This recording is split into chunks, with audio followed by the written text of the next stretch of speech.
Today's COVID update is brought to you by Fulltech Systems, your technology center, where you'll come for the price but stay for the service. And welcome back. We have been joined virtually, Marlene, by Dr. Russel Manzanero. He is the lead epidemiologist at that unit of the Ministry of Health. Good morning, Dr. Manzanero. Morning. Glad to be here. Morning, Marlene, Sally. Good morning. There's a lot for us to touch on this morning in terms of the data surrounding the COVID-19 pandemic and, of course, the changes that are happening within the ministry and the fact that you have also been returned to your post within the epidemiological unit. Let's first begin by talking about what we're seeing. I think for the most part, Belizeans want to know where we are in terms of this particular wave of the perceived Omicron. I say perceived simply because we have not yet gotten as yet a confirmation, and you'll correct me if I'm wrong, in terms of whether or not we're actually seeing Omicron in this country. Let's start there. Sure. You've seen globally what is happening right now. I mean, now that we have this new variant Omicron around it, this is pretty much spreading, and it's spreading quite rapidly. So Omicron in itself is spreading in its nature. Since it's avoiding immunity from natural infection and from vaccines, then it kind of evades that immunity there, that your defenses from that. So that is one of the main reasons why this is spreading. If you've been following for other countries and the US, you're noticing that the majority of their cases now are all Omicron. For us here in Belize, if you notice, mostly the increase of cases started after around mid-December. Yeah. From there, you saw a very sharp increase of cases. Pretty much, we were kind of alerted, yes. So pretty much we're kind of alerting to something that definitely this is something other than Delta. Sequencing and surveillance for those elements, actually we've been monitoring this for quite some time. We've been fortunate to have the assistance of CDC, and through Baylor that we have the equipment here in Belize to do sequencing. Yeah. We've been monitoring those samples. Of course, we do cohorts of which samples would be tested. Since we are working with resources that is being given to us. So with that, of course, we were able to track and follow Delta and Alpha, Beta. So we've been following those, and in this part of December, we were already having those samples pooled. Yeah. So when these numbers came out, we already had samples being pooled for sequencing. So yes, we got back those results last week. And yes, there is Omicron here already, but that was expected. Yeah. I mean, with all these viruses and the way how they're mutating and they adapt, it's just a matter of time before they enter your country. Of course, with mobility and tourism and people moving around in December, it was pretty much expected. Yeah. So at this point, yes, we are seeing that Omicron is pretty much, I'm not going to say displacing Delta, but we're going to say that the majority of those samples that were sequenced in December were Omicron. So I believe it was more than 80% of the samples sent, those came back positive for Omicron. Yeah. We still have Delta, and we still have the other variants. So some cases of Delta were identified in that last sequencing? Yes, we still do have Delta. We still do have Delta, so that is pretty much still here. And those are the concerns that you keep hearing people saying Omicron is a milder version, or it won't give you that much symptoms. Perhaps you will not be severely ill, or you won't end up hospitalized, but we don't know. So it pretty much is a risk for those who are still not vaccinated. Even though you are vaccinated, but you have an underlying condition, if you're diabetic with cancer, or, you know, those kinds of illness, then you still are at high risk. That's a key point you're making there, that people may not know that they can still get the Delta variant because it still is circulating in the country. But Dr. Manzanero, I see the graph that you sent this morning, and when we see, I think that is the daily case report from March, which is March 2020, which is the start of, or the detection of our first case, to January 2022. Yes, yes. Go ahead. So what you're seeing here is basically the daily cases that we've been testing for COVID-19 since the beginning of the pandemic. And of course, as you mentioned just now, the first case was in March 2020. Pretty much from there, you've been seeing these numbers of tests coming back. These are confirmed cases. So of course, it's the peak for Delta pretty much was after around August, September of last year, when you started to see this increase of cases. It pretty much went down by the end of the year, but then as we came into December, you started to see that drastic or that sharp increase in, well, what we would believe is Omicron. Yeah. So two observations I make from this chart, or even the one when you're looking at the 7-day average. We typically call this our fourth wave, and that's because we had that little outbreak in 2020. I think it was it was less than 50 cases at that time, but that wasn't really a wave. So we're really in our third wave. Yes. Well, actually, we're still looking at our, as you mentioned, our third wave. I think we are still at that point to be considered a wave, actually, and to get over a wave, you actually should not be reporting any cases at all.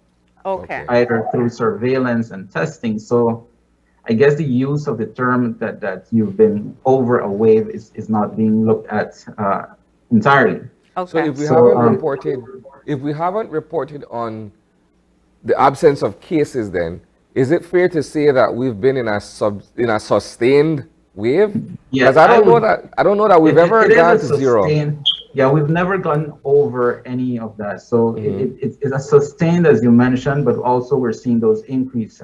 This is what the other epidemiologists and other the experts out there are saying. We're in their first, second, third, or fourth wave. If you look at that, we are in the fourth, but I think we never did got over the third wave because from Delta we started seeing transition into Omicron. Yeah, that's very clear. What comes to mind for me are all these people who are working testing and treating, because basically from last August, when you look at those graphs, they've been testing a larger number of people, because we had a peak in the 2021, and then barely decline and back up again. But the other observation I make is that when we're talking about reaching a peak, it's about 2 months to reach the peak and then 2 months to come down. I noticed the Delta spike is maybe a little bit longer. Omicron is completely different. Are we looking at 4 months of increasing cases before we say this surge is over? Yeah, well, what you've been seeing in other countries, for example, in the US and those developed countries which are much larger than Belize, it will take a longer time for them to stay at their increase of cases, and then they plateau and then decrease. For us, I think we won't have that long of a period. Why? Because we are still implementing our measures. I mean, in those other countries, you keep hearing that the public health measures are not being adhered to, or there's no mask mandate. So for us, I do believe that it would be different. Even though we still need to enforce certain areas, I do still see that many are adhering. What has a lot to do with this, though, is that our vaccination continues. We are at 51% of our population is fully vaccinated. But we also need to be aware that from our end, we still need to do our public health measures, which is the masking, the hand hygiene, the social distancing. And even so, in those other countries, I think what's there is that the vaccination protocols that they have as well for those younger population. For us, that poses something that we need to enforce these public health measures, as we still do not have that pediatric population to be covered. I'm more talking about the pediatric population that goes to at the primary level. So are we in the peak of this wave? We are now, yes. And what does that mean? Well, if you look at the positivity rate that we're having, I mean, in the past, we were seeing, I guess, up to the end of last year, we're having up to 10, 15 was the highest of positivity rate. So the amount of tests that you do per day, from that, then the number of confirmed cases is how we calculate our positivity rate. However, in this latter part, we're seeing that these positivity rates are above 20, 25, almost 30 in an instance. Yeah, last week I think one day was about 30% positivity rate. Yes, Yeah. you're right. So it is a concern because now we're seeing that from all these numbers of tests being done, this is the amount of positivity that is coming out from those tests. So basically, it is showing you that the number of tests being done is picking up those who are seeking services. Of course, we still are not taking into account those individuals who do not access services, who are contacts of positives and stay isolated and would never get tested. So all of this data is still there. So we know that these numbers are even higher. Yeah. When we began with the coverage of the pandemic, it was the Alpha variant that was initially recorded, correct? And then we moved subsequently to Delta and now Omicron. When you look back at where we began to where we are now, are these other variants still around? With the exception of Delta that we're just sort of transitioning from to Omicron, is Alpha and Beta and the other ones still around or wreaking havoc? Yes, we still do have reported cases of Alpha, Beta, Delta, and well, now Omicron. What we didn't report in the past was Lambda, the one that we're seeing through other areas in Asia. So we didn't see those cases here. However, we're still picking up a few cases of the other variants as well. So when someone contracts COVID, you're swabbed, and then the result of that swab comes back to say, okay, you're positive. At that point, you do not know what variant you have other than the fact that you're now sick with COVID, correct? So how does one determine perhaps eventually what they were actually afflicted with? Okay. So in general, whenever you have any of these variants, what you're displaying is a COVID-19 infection. So if any test that you do, for example, if you are with a recent infection and you're displaying symptoms and they tell you to go to one of the health clinics to get swabbed, pretty much what you're going to do there is a rapid antigen test.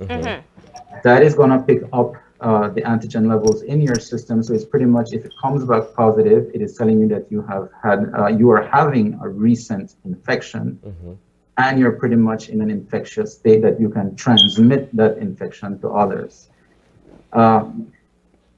The way how we also do is that if you remember that the rapid test also can come out negative, but by PCR, it might be displaying something else. Yes. So what we did then was that individuals who were contacts of those positive individuals, whoever came in contact with somebody who was positive in their household or in the office, and pretty much the person next to me tested positive, then I am considered a contact.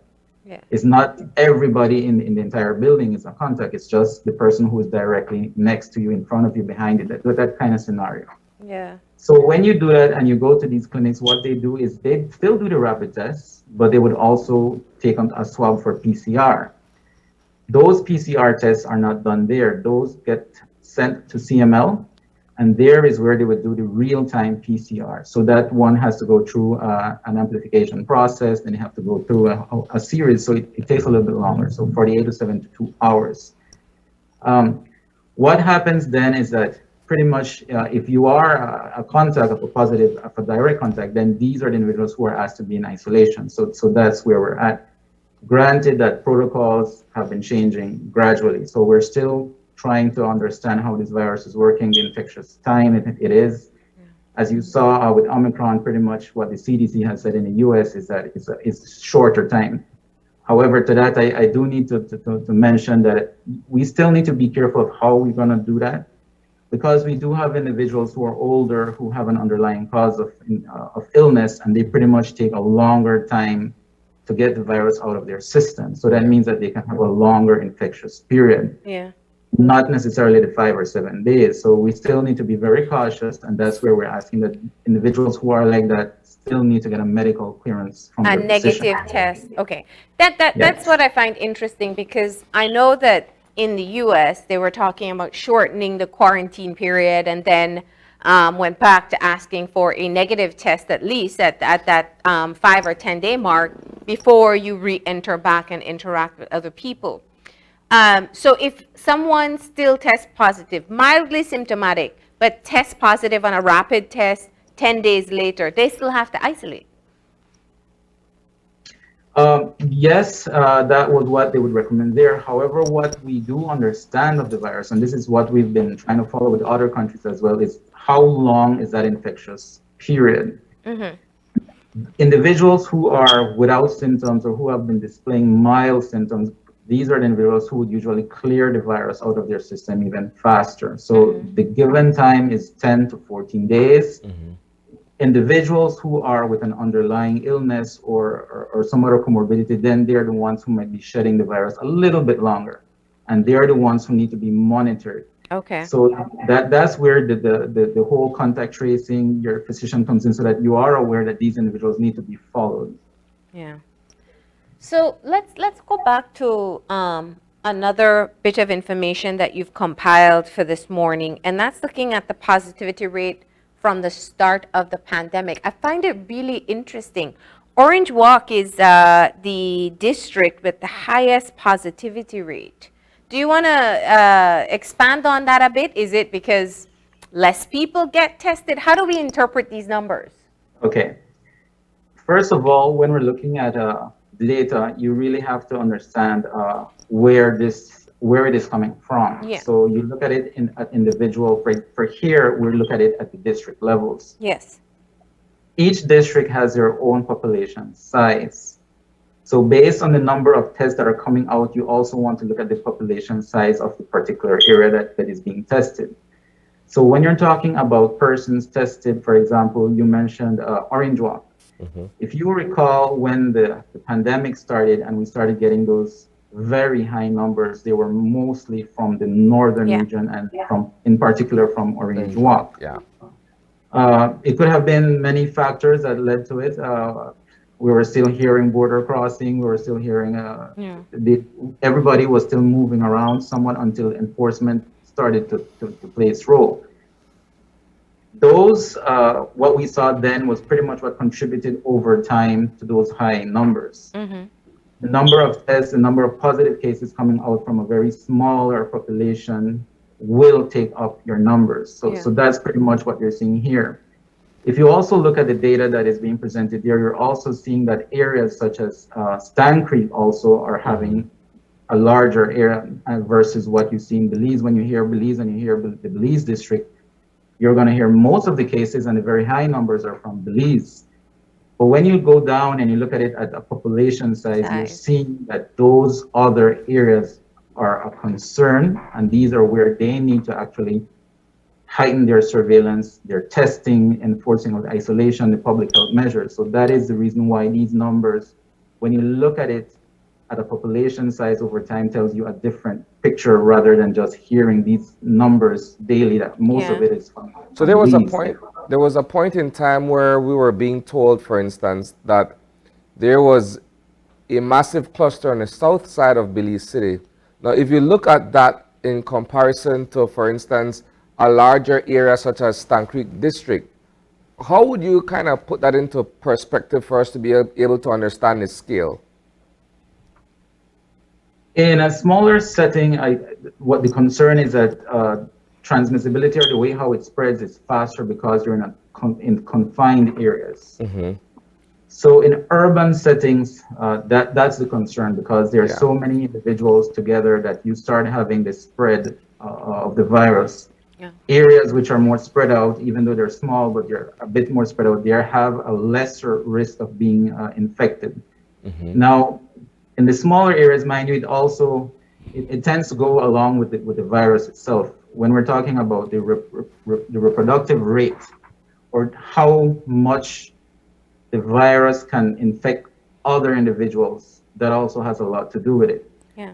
When we saw, for example, with the original strain, the alpha of COVID, pretty much we were seeing that one person can infect 1 to 2 individuals. Yeah. Then came beta and delta that pretty much could infect 2 to 3 to 4. Now that we're seeing Omicron, we're seeing that it can actually, one person can infect 5, 6, 7 individuals. And those individuals, well, you can see how it goes from there. It affects another 7 and 7. And that's the reason why we're seeing all of these cases. And a lot of the cases are coming from the urban areas, which is right. But still, it has to do with the population size that you have. So the numbers that are being, I guess you're seeing Orange Walk, Cayo, and Stan Creek, these are still in a way affecting more that area. Yeah.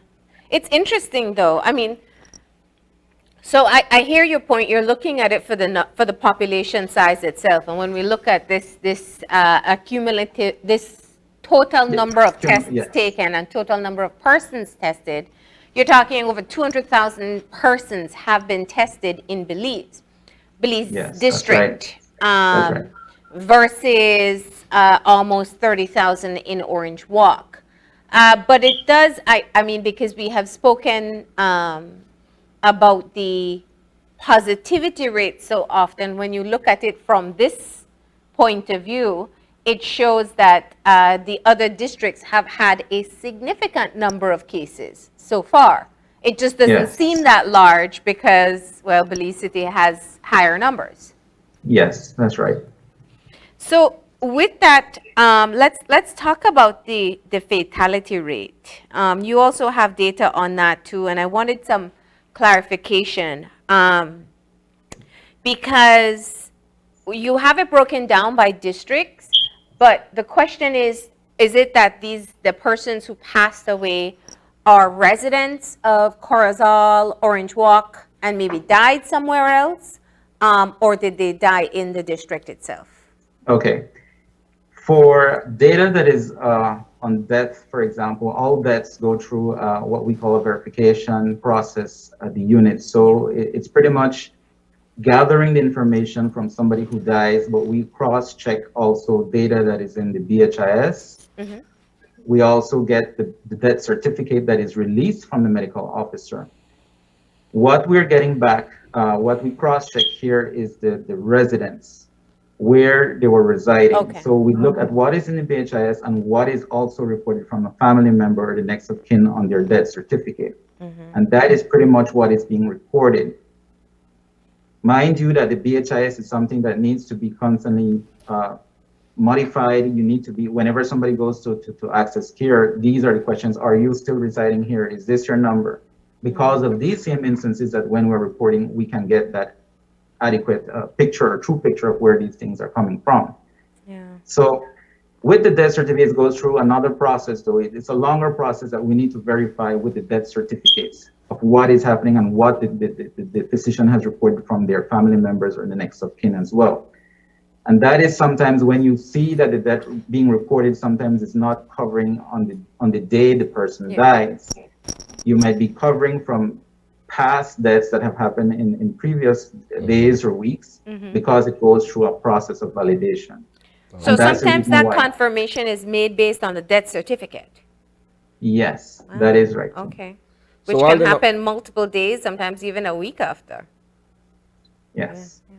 So, okay, so while the daily infection rates reflect exactly what it says, the number of reported cases in a 24-hour cycle or what have you, the death rate is calculated differently based on the fact that it has to undergo this process for the certificate and what have you? Yes, we look at what is being calculated. The death rate is being calculated over the amount of tests being done, and from those people who tested, how many have died. Yeah. So it is an estimate there of what we're seeing of individuals who got infected and have passed. So the deaths being shown here by district is pretty much from residents that we were able to collect. Mind you that a lot of these deaths did happen at our tertiary level, perhaps at KHMH. Mm-hmm.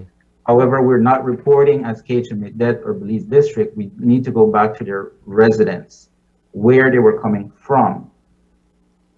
Yeah. Okay. So that's important to know. So it may be a resident of Corozal who was admitted in a private facility in Belmopan and Pass. They'd be registered as a Corozal death. Yes, you're Okay. right. But going back to it, when you look at the hospitalizations and the case fatality rate, what's interesting, Belize and Cayo districts have the higher number of hospitalizations. Yes.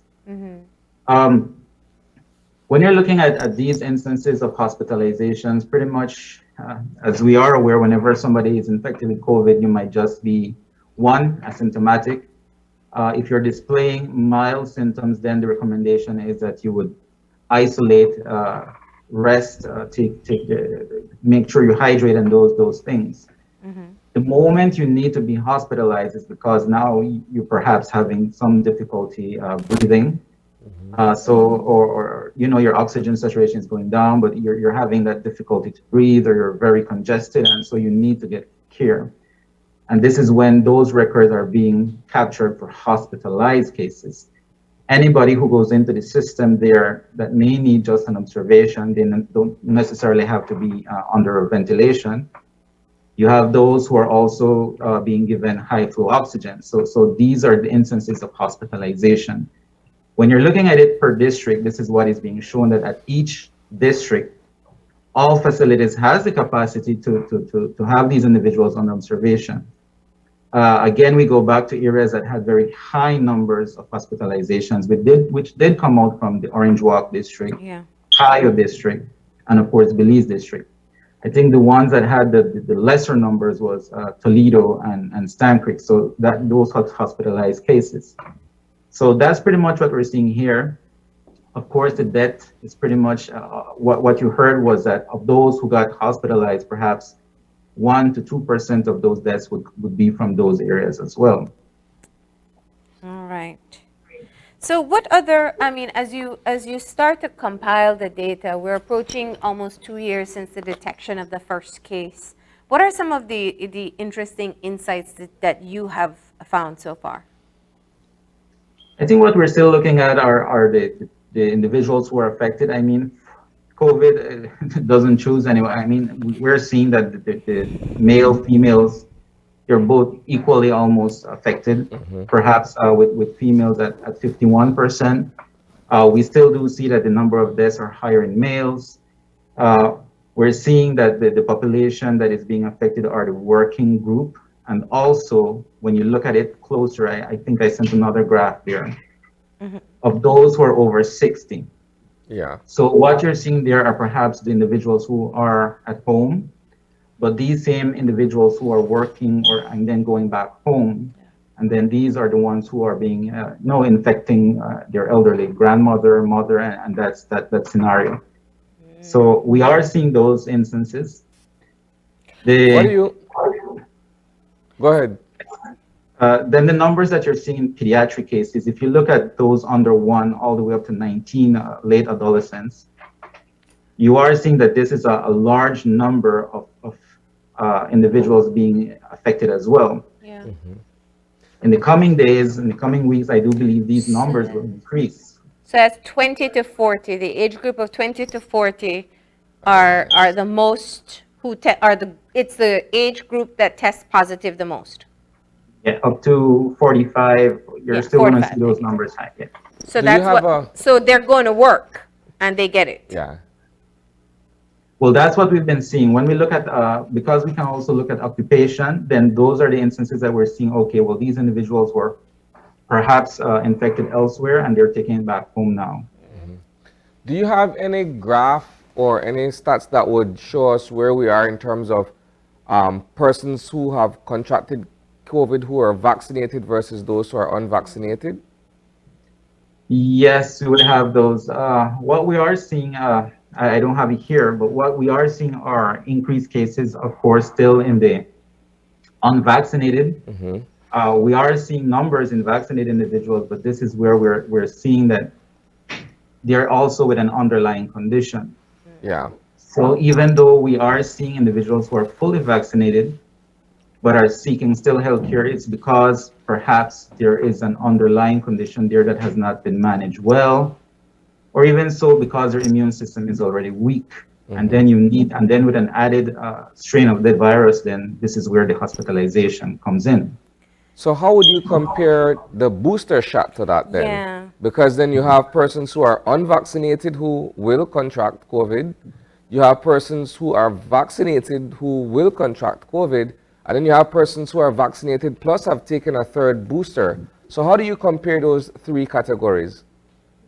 The booster shots, I know I really wouldn't know the data yet for that. I would need to look closer at the booster shots in those individuals to see exactly what you're saying, to see what is the relationship between infection and booster shot, those who have been boosted versus those that have fully vaccination. So there is a comparison to do there.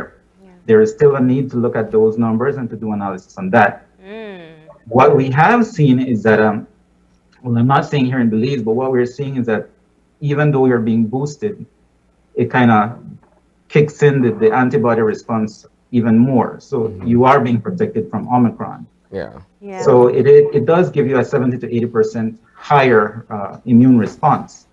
So that is what is being seen out there. It is what is, this is what the research and the scientists are seeing at this moment, that those who are boosted are pretty much at a better, well, I'm going to say a better chance to avoid severe infection and hospitalization.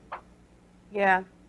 That was going to be my question, but I guess since you don't have that data compiled yet, we don't know, because I know right now we're categorizing hospitalizations based on vaccinated, fully vaccinated, or unvaccinated, or partially vaccinated.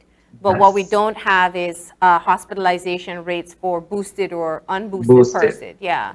Yes. And that would be interesting to know, because I know the international data says that if you're boosted, you're less likely to have severe symptoms. Yes, you're right.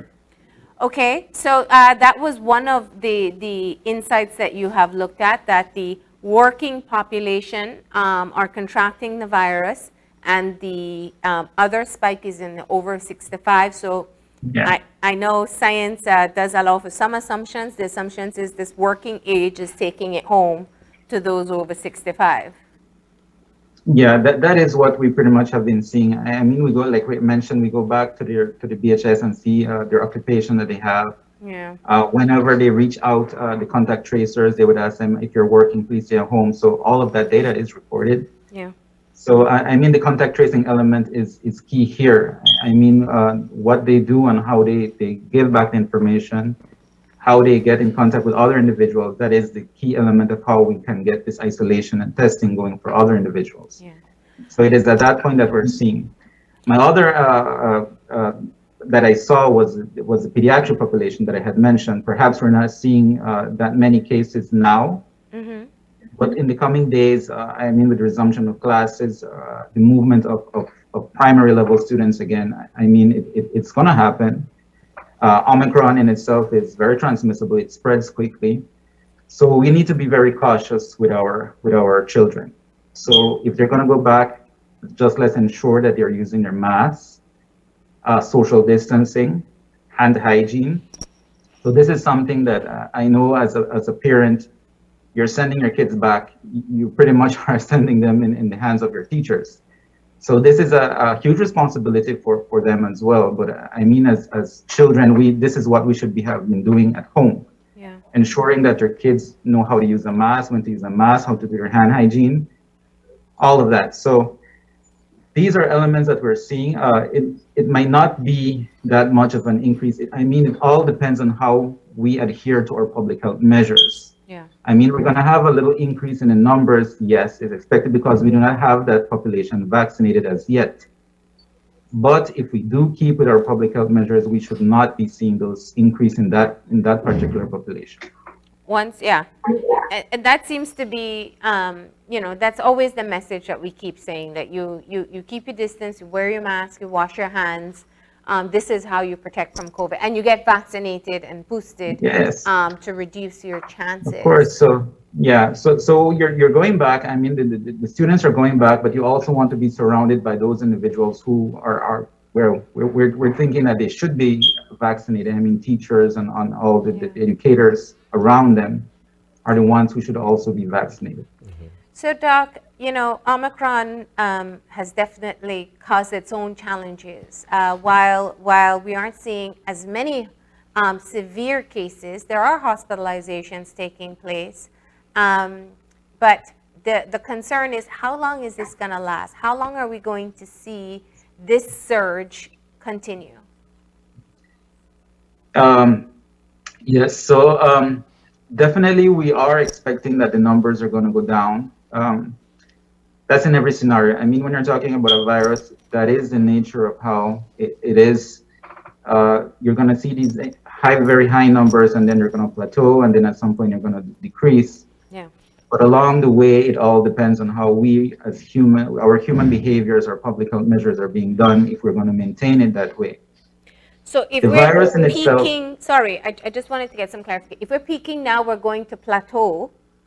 Yeah, And we're going to if see. we continue with our public safety measures, then we should see a decrease. But are we saying Yeah. in a month, So- in a few weeks? Yeah. What's that looking like? So we're looking actually at a decrease by the end of this month. So we're actually starting to see lower numbers. We are expecting that the numbers are starting to decrease. We're going to start seeing those numbers even further in this week. And that's the trend that we're looking at. So we're hoping that by the end of the month, we're going to see somehow that these numbers are much less. Okay. Our vaccination needs to continue. I mean, individuals still need to know that the vaccination is key it's a prevention. So you use your vaccination, you use your public health measures, your social distancing. All of these need to be in place. I mean, vaccination is not the key here for prevention only. We need to still continue with the use of masks. So this distancing, the hand hygiene, all of that needs to be in place. So the virus in itself, like you saw in the beginning, it pretty much is something new to us. We were never exposed to this specific type of coronavirus. Yeah. And that was the main reason why we had so many severely ill and deaths. Kind of mutated, and then you saw now alpha, beta, because it was trying to adapt and see how it can do certain processes. I mean, that's the nature of a virus. It changes, it mutates so that it can adapt and try to fit into the environment for it to establish itself. That's the nature of viruses. Yeah. Now with Omicron that has so many changes, I think the changes can be one, either to benefit the virus itself or to benefit somehow in a lesser way severity. So what you're looking at is that Omicron, perhaps with all its changes, is still, because of the nature of so many mutations it has, it kind of has that spread easier and faster to other individuals. So what you're seeing here is that unlike the other variants, Omicron pretty much is not developing or establishing itself in the lungs.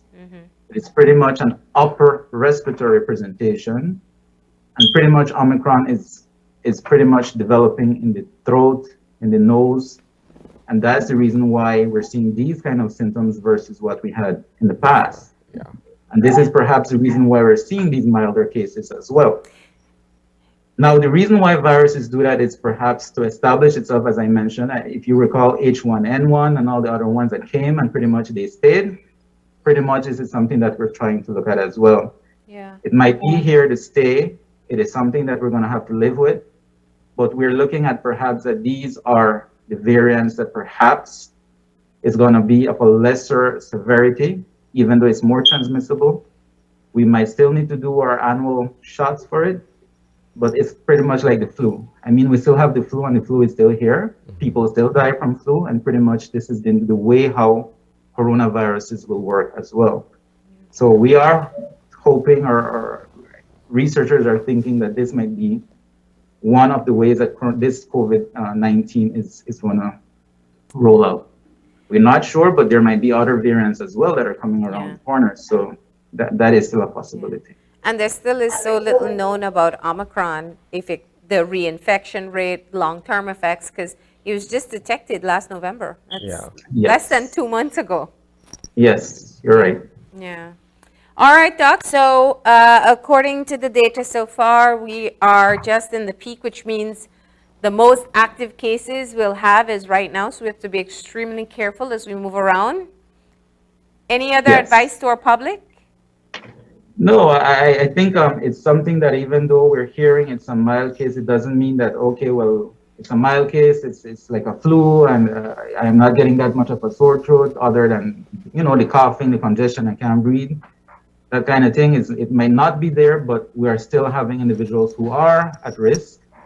We have our individuals over 60, we're still having those with comorbidities. So please, we need to ensure that the vaccination still continues. We still have a responsibility of wearing our masks, hand hygiene, your social distancing. And I believe that once we can do all these things in place, this is how we're going to actually, what we call, flatten the curve. It's a working process. I know we have what we call pandemic fatigue. That individuals, now it's the second year, third year, and we're still trying to do the same things, and pretty much individuals are getting tired, but we cannot let down our guard. Absolutely. I mean, the regular flu can kill you. I mean, Omicron is still there. We still have Delta. We can't say we've gone through that, but we're still having this mix of variants in Belize still. All right. Thank you so much, Dr. Manzanero, for putting it all into perspective as to where we are and why we still must be vigilant. Of course, we are grateful for the information that you've shared as well. Stay safe. Thank you. Thank you for the invitation. All right. All right. And with that, we are going to go ahead and take a break. When we come back, as we said, we're going to be talking to the ambassador for diaspora relations in the Ministry of Tourism, as well as a representative of the Ministry of Education, to talk about a collaboration they're doing to get kids back into school. That's coming up in a few. So stay tuned. This COVID update was brought to you by Fulltech Systems, your technology center, where you'll come for the price, but stay for the service.